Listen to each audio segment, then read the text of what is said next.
Welcome to the channel, everybody. My name is Ryan, and this is RimWorld, and we are back here at the Toxic Waster Colony. It is a wonderful little colony. The series has been progressing for over 130 episodes now, so I appreciate everybody who's watched up to this point. You guys are fantastic. You're the foundation of my channel, and I appreciate every one of you guys out there. So this episode and everyone here and before is dedicated to you guys. And today I think we're gearing up for war. That's the big final goal here. And I say final because I just don't have much confidence in our small band of wasters actually wiping out an imperial settlement, but we're going to give it our best. Trust me. I'm going to pull out no stops, or all the stops, whatever the expression is, and we are launching at least 24 drop pods, yeah, almost 36, and we will have them filled with people. We're going to have them filled with animals, and explosive animals nonetheless. What are we working on right now? We've got, Boomaloop rodent genes here, so, and that's a double dose. They both have the fertility unblockers too. I'm hoping that we can get a couple reproduced, Now the interesting thing about this animal, I wish I could show it to you, but once it's actually active, we can't really look at it, I don't think. But it says that with the proper equipment, and I believe it's talking about this, the mecha hybrid antenna, maybe? Well, with the proper setup, we should be able to explosively detonate these things like from a distance, do it manually. So I don't know, I might have needed to install the controller. There is something called a controller here, but I went with fertility. Nonetheless, what's going to happen regardless, even if we can't manually detonate these things, is we'll just send them into battle, have them go straight at the heart of whatever settlement we attack, and that'll be that. But here's the Toxaloop.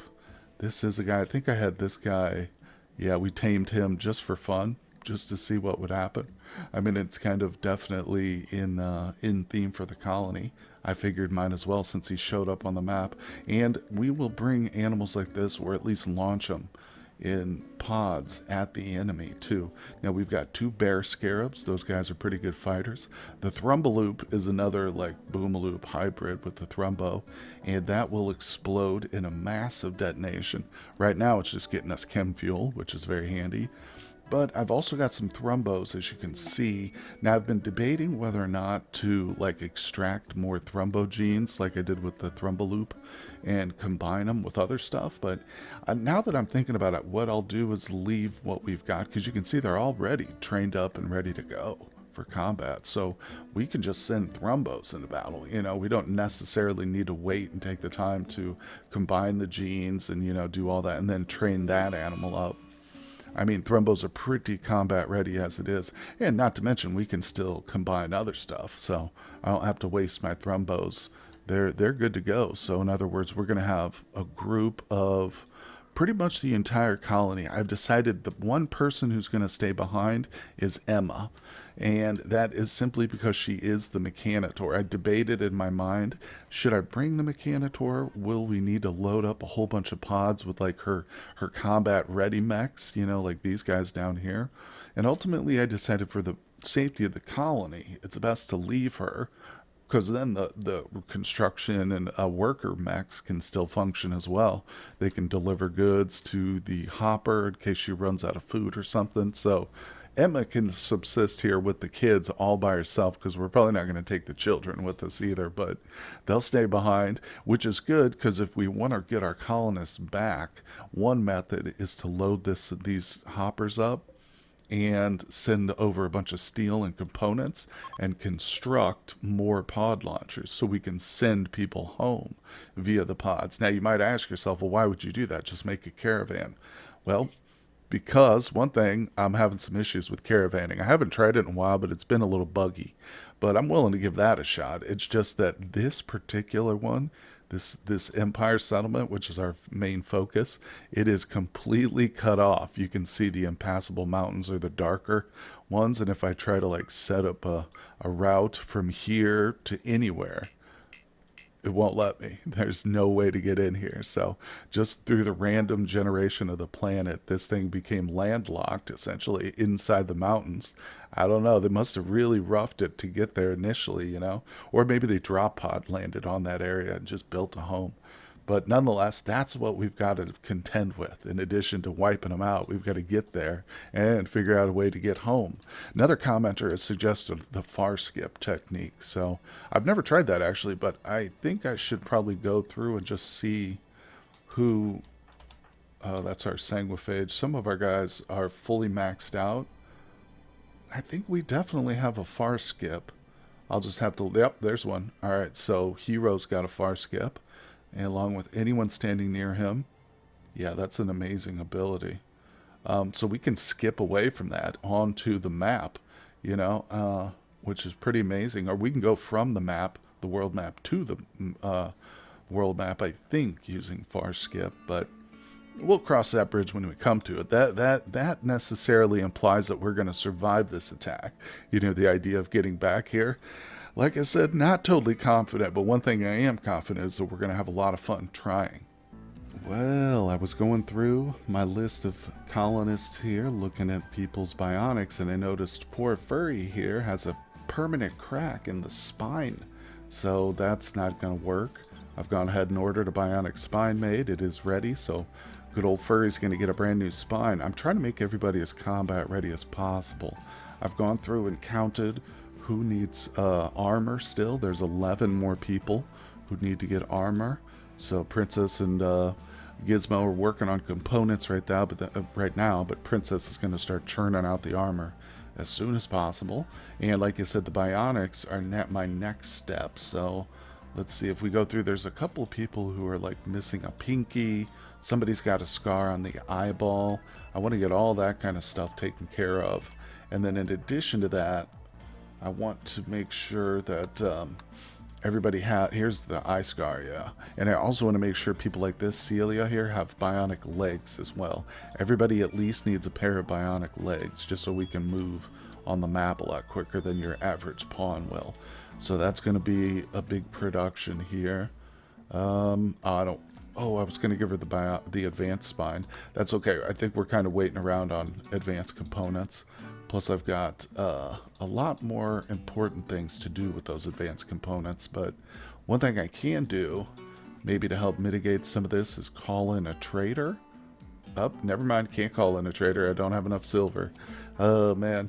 Well, I've kind of handicapped myself there because I bought too much stuff one most recent trade round. So I can't manually call any traders now, despite the mod that we have, which normally would allow me to do that. But we do have a bunch of good trade goods to sell. I got a bunch of organs, a whole bunch of clothes over here. Look at all these hats we've got.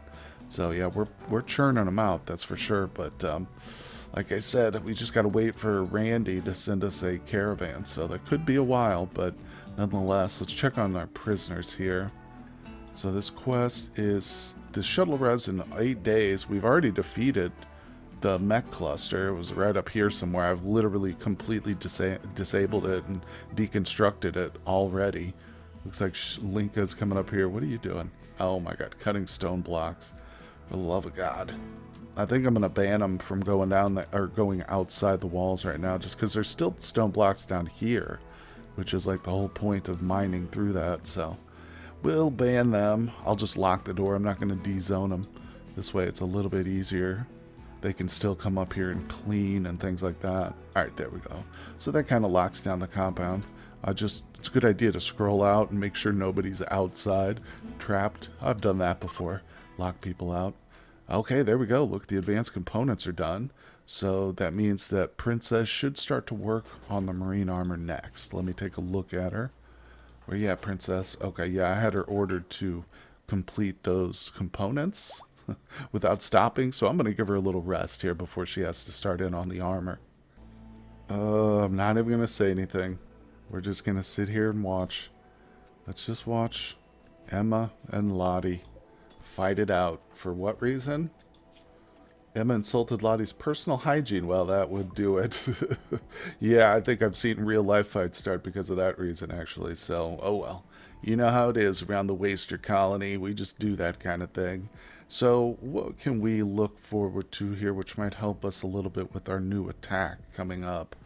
Ultramech tech, but we can't research that. Uh-oh, what just happened? Oh, we got a mad rat. No worries, not a big one. It's unfortunately we have to kill a rat, but hey, what are you gonna do?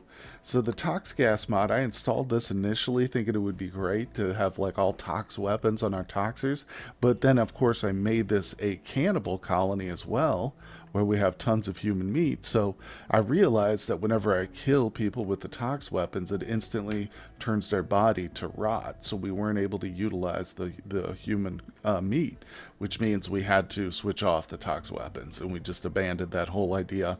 But unfortunately, I mean, maybe in the future I'll just go with the Tox colony that's not cannibal. But, it's still something you guys can do if you want to have a switched up ideology. It's not a bad idea. It is kind of very much in theme. But nonetheless, let's go ahead and focus on some prosthetics here. Let's do healing factors. Yeah, healing enhancer, coagulator, that might help during combat. Absolutely. Well, I'm just checking on the Galatros over here, and it's not looking too good for them. They are really starting to experience the hunger. Yes, we don't have a lot of grass in this area, and of course the pollution pumps aren't really keeping up enough.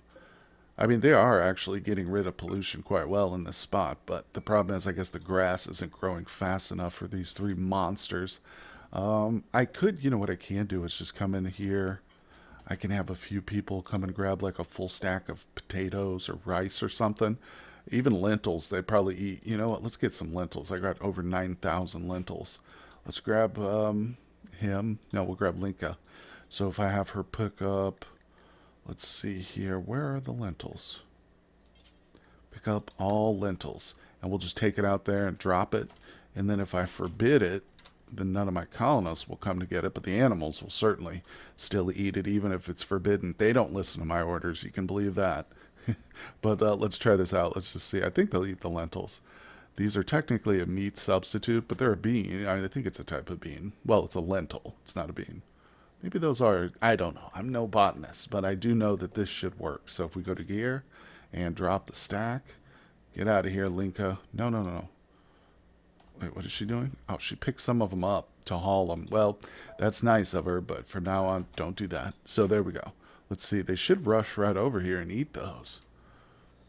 Oh, maybe it's not going to work. See, they're definitely hungry enough. All right, let me try it with some rice. Maybe they'll... Oh, whoa, whoa, whoa. No, he's not. I'm not... Oh, he's breaking through the wall. That's what he's doing. No way. Bro, that's insane. Is he breaking through the wall too? He's just wandering.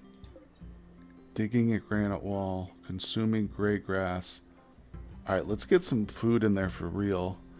Alright, let's try some hay. That might be a better option. Celia, I'm sorry, you're going to have to put off your little meal for a second. Or Linka, not Celia. Alright, let's do that. Now... Get you in here. Luckily, even though they're starved... Oh, damn it. No. I should have figured it wouldn't take them that long. Man, oh man. And I can't Psychic Shock Lance them. That doesn't work. Damn it. I wasted a perfectly good opportunity. I should have been more careful. I should have fed them better. Or at least given them more ground.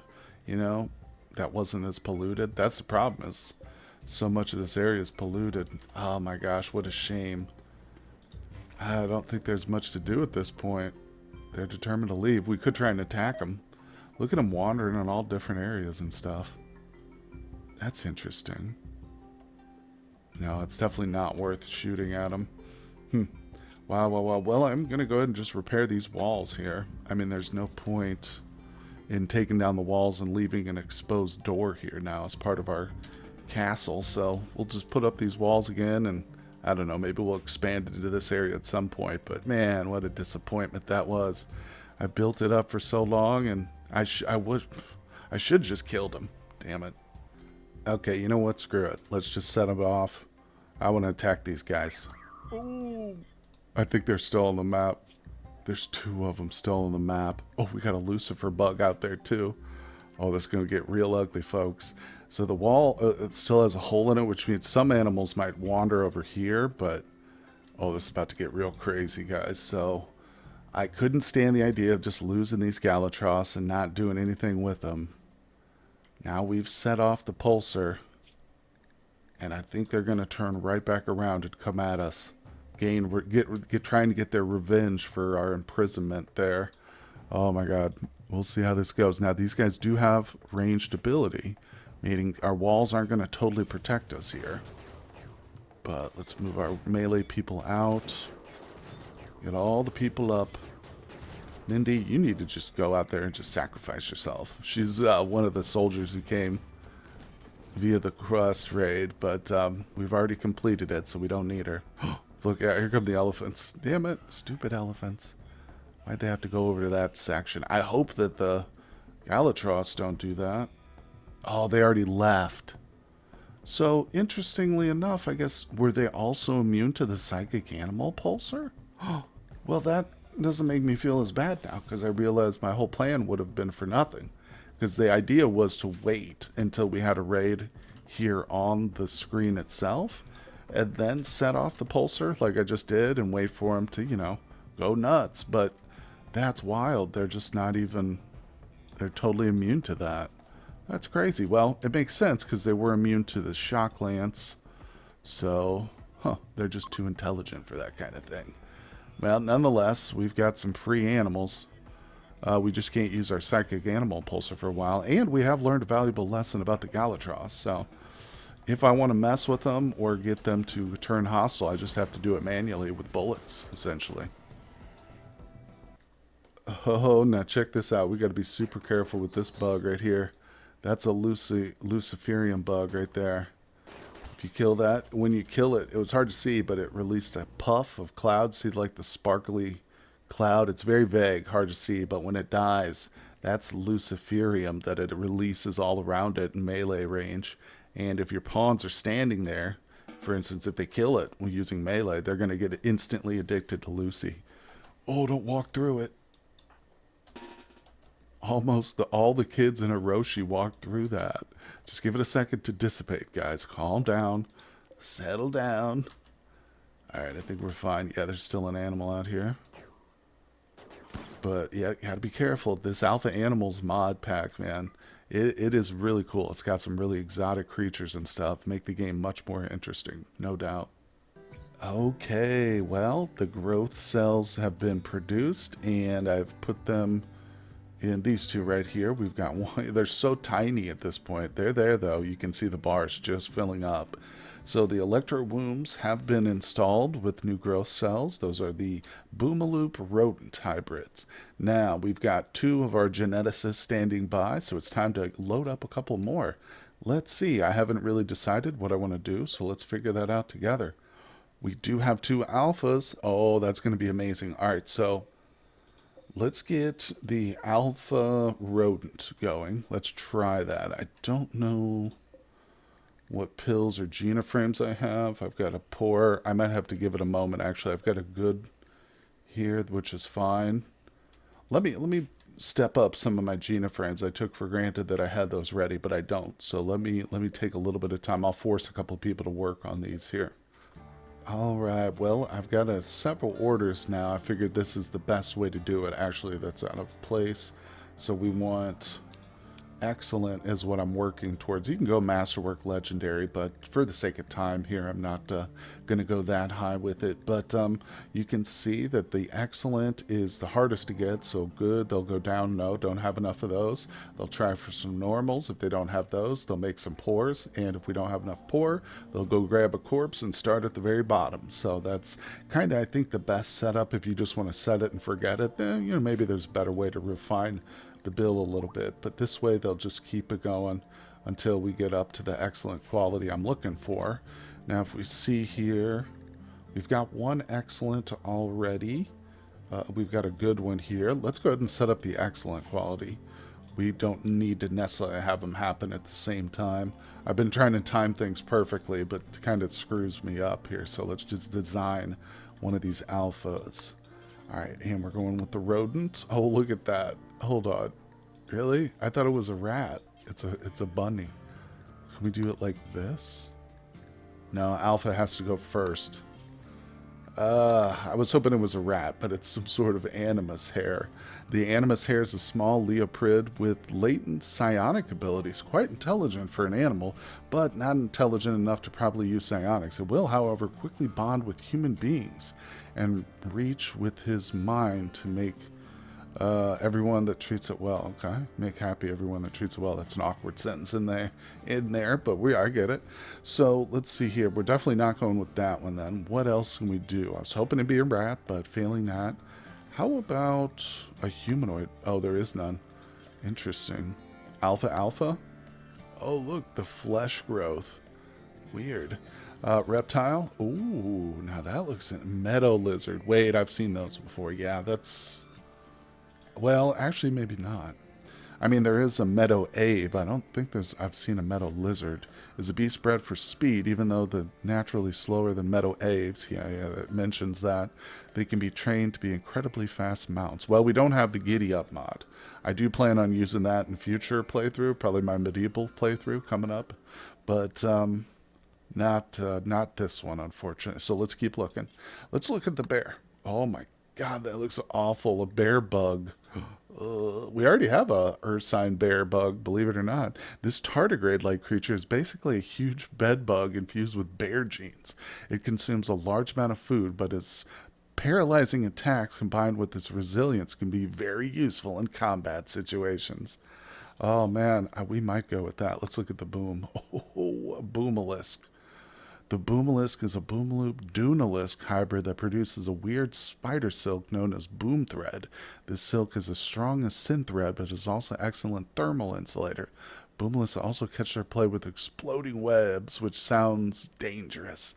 That sounds a little bit too wild for me. I'm still leaning towards the bear. Let's look at this one. Oh my God, wolf shrimp. Oh, this might be actually the way we go. Because there's raptor shrimp in the alpha animals, which is what the alpha genes come from. And those things are so deadly. A terrifying alien creature, the wolf shrimp is keenly intelligent like its wolf forefather, slithering in blinding speed towards its prey.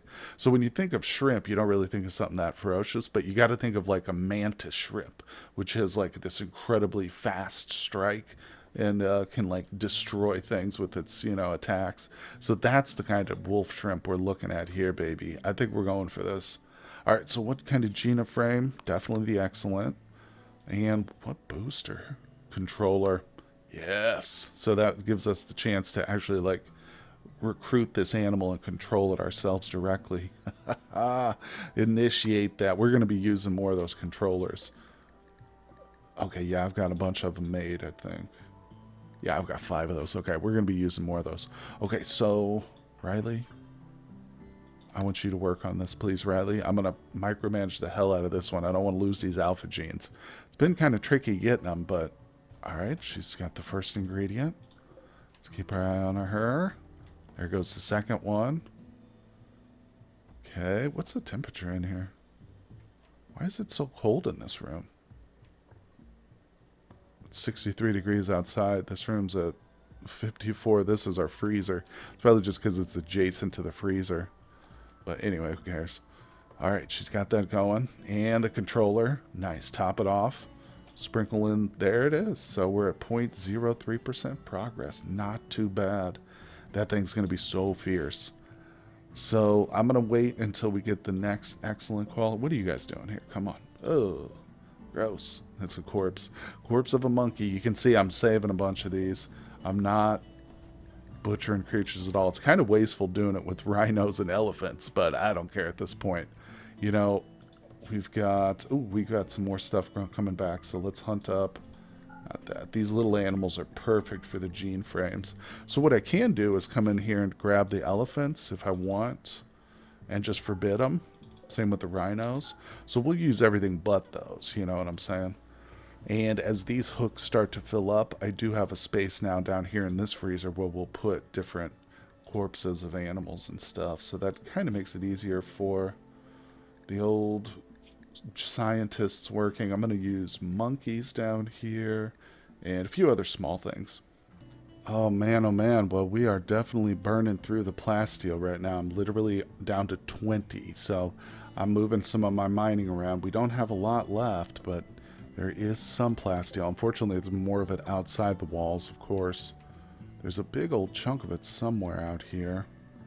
There it is right there. Yeah, there's 4 of them. You can see I've tapped into this one a little bit, but we've kind of pulled back the Coords there. Now I could, yeah, this is probably worthwhile, getting this mined away, getting some power cables up here.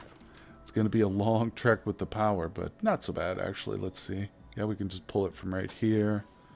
Come straight in here. You can see I'm clearing out lots of the mountain now, mainly for the stone chunks, but also there's still occasionally you'll find little pieces of like uranium or jade trapped in these little squares like this. So the strip mining function, which is under orders, it's right here. It's part of the allow tool. It's fantastic and I love it a lot, but it's not a perfect type of strip. If you wanted a perfect strip, I think the best way to detect minerals is to go too wide.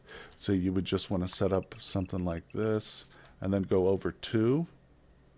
Or even 3 might be viable as well. So what I'm talking about is having 3 or 2 things of a gap between them. It's like this. And then if we clear that out. So if you just strip mine through there and then another tunnel, imagine this mountain is full. You know, pretty solid. You can just keep going with it. And you can crisscross every 3rd. Like that. So it's a little bit tighter than the actual, you know, strip mining thing. But this way, there's virtually no way that you're going to miss any minerals. You know what I'm saying? But it would be a bit more tedious to do it as opposed to just using the strip mining tool, which is super easy and very convenient. But like I say, it's not quite perfect. Nonetheless, it's at this point in the playthrough, it's the type of thing where we're just scrounging for every little bit of plasteel we can get. And even silver, man. If I could find a silver vein, that would be perfect, because then I could start to call in some traders. I'm just desperate to break out here. All I need is a little bit of silver, and we can really start to turn in some of these trade goods here. Look at these hats, man. I'm going to continue making them, too. She's up to 53 left. I set her at like 100, but gotta keep pushing. Gotta keep pushing. All right, Raider just finished the most recent excellent frame. So let's go ahead and do, I guess we'll do another wolf shrimp, or maybe there's a couple we didn't look at yet. We didn't see the muffalo. What is the muffalo? The ground flow. I didn't really think this is... So what does it say? The horned muffalo, or ground flow, is a great pack beast, albeit a bit slow, capable of producing milk and wool, as well as mining for your colony, compared to a ground runner, which is like a beaver type, but instead of wood, it likes to mine and rock and stuff. Comes from the alpha, of course, and it won't be as efficient on its mining work, but other characteristics make up for that. So definitely not a combat what we're looking for, but at least we can show it off, take a look at it here. So we saw the canine humanoid insectoid. Oh my god, what is this? The beetle fleet. So a chitinous floating hydrogen-filled monstrosity. The beetle fleet wanders the land, bouncing off objects in its path, seeking prey to consume. Useful abilities: they produce insect jelly, explode on death violently, and reproduce asexually. So we could make one of these and send them over, and I mean, it'll just keep reproducing, spawning. That's not a bad idea. Man, oh man. You know what, though? I want another wolf sheep first. And then what I'll do is I'll keep my eyes out on the wildlife tab for any more alpha animals, because this is our last alpha animal at the moment, or alpha gene at the moment, but we might have one in our freezer or something too. Let's see here. So let's go ahead and do the canine, and we're going to select the excellent one with the controller. Yeah, same as the last one. But I think that's like an amazing option. So, all right, I think somebody is already over here to work on it. I'm just going to sit here and watch, though. Make sure that this gets done, because if somebody starts to load it up and then they stop for whatever reason, that's probably gonna mess things up. So anyway, guys, that's gonna do it for today's episode. We are, like I said, gearing up for war, so I hope you'll tune in for the upcoming ones. It's gonna be a fun-filled week, I think. Thank you so much for joining me. Hit that like button, guys, if you're enjoying the series. Subscribe to the channel if you haven't done so, and I will see you guys on the next episode.